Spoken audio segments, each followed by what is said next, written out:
Alright, I think it's safe to say that 90% of the people that have achieved Master Rank in Street Fighter 6 have fallen into the Master Rank trap.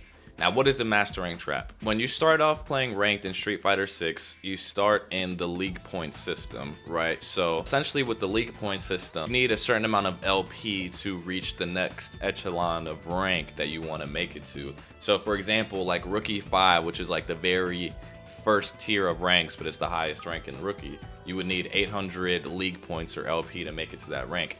So, in most games, if you think about Master Rank, you would think that you have a pretty good understanding of the game at a competitive level, but Street Fighter is not like this at all. Once you reach Master Rank in Street Fighter, you become a part of an ELO system where you have MR instead of League Points, and so there's only a certain amount of points out there, so you're battling against other people to make it to the top rank, and the highest of the, I believe it's the first 250 ranked, will become Legend Rank. So you may be asking, how does this tie into the Master Rank trap? Well, let me explain. As soon as someone achieves Master Rank in Street Fighter 6, they start off at 1500 MR, right?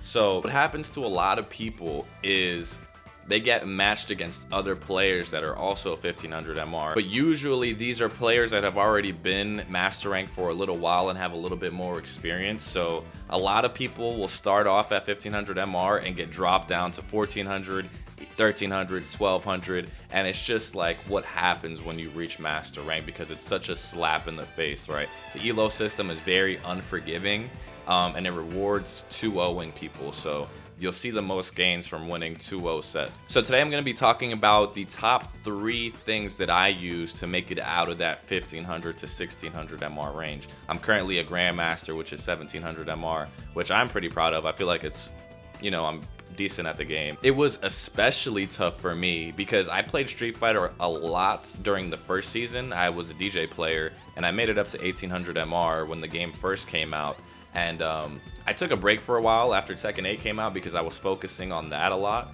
And so I recently came back to Street Fighter 6, and let me tell you, the skill of these players has skyrocketed. The people that are 1500 MR now, back during season 1, were easily 1800, 1900 MR because the skill has just gone up so much.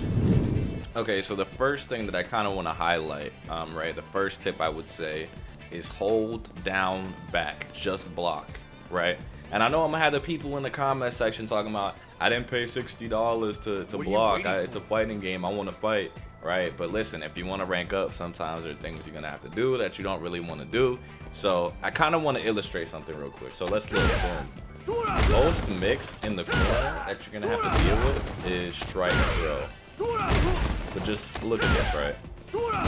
It took me what, 4 throws to get to about 50% health, right?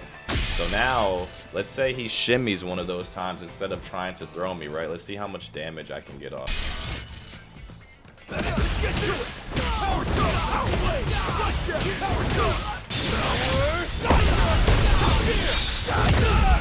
So he took half health right there just for trying to shimmy and walking back instead of actually throwing me in that situation, right? So as the defender, right, you have so many opportunities to make it out of the corner without having to go for a throw tech or without having to mash on wake up. Mashing on wake up is really bad because it a lot of options for the person on offense will beat wake up mashing. But if you wake up delayed mash, right, that's a different story, which I can get into a different time. Going for throw tech in the corner is very committal. It's very, like, you have to read it unless you're doing delayed throw tech. So honestly, just sitting back and blocking, right, and trying to wait for your opponent's turn to end and then going to take your turn back is so much better than trying to do a throw tech or trying to mash on wake up or even DPing, right? Because if you DP, you're in the same situation. You lose half of your health for that one decision you made, where it would have taken them 4 or 5 different throws to do the same amount of damage. Okay, so the next tip that I'm going to talk about here is keeping your composure for the entirety of the match. And so I'm gonna play one of my replays where I actually blundered, and I'm gonna show why you need to stay composed for the entirety of the match.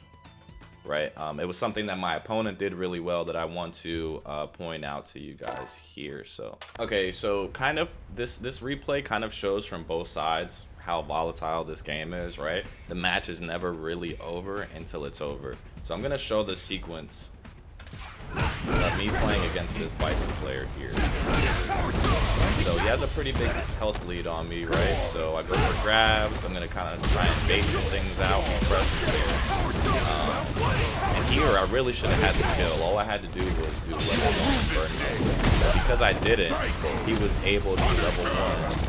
And honestly, level 1, or I'm sorry, he did level 2 there. Level 2 was the perfect option there because I was burnt out. And so had I blocked it either way or got hit by it, I would have lost the round. So that was the correct option to do from the opponent. Honestly, he could have even level 3'd. But notice how big of a lead he had, right? And I'm over here bringing it back. It only takes 2 or 3 sequences in this game to take a round off your opponent. So even when you have tiny health like I did in this situation here, the game is not over. So it's so important to keep your mental fortitude on you while you're in situations like this, because all it takes is 2 or 3 blunders from your opponent for you to win the game.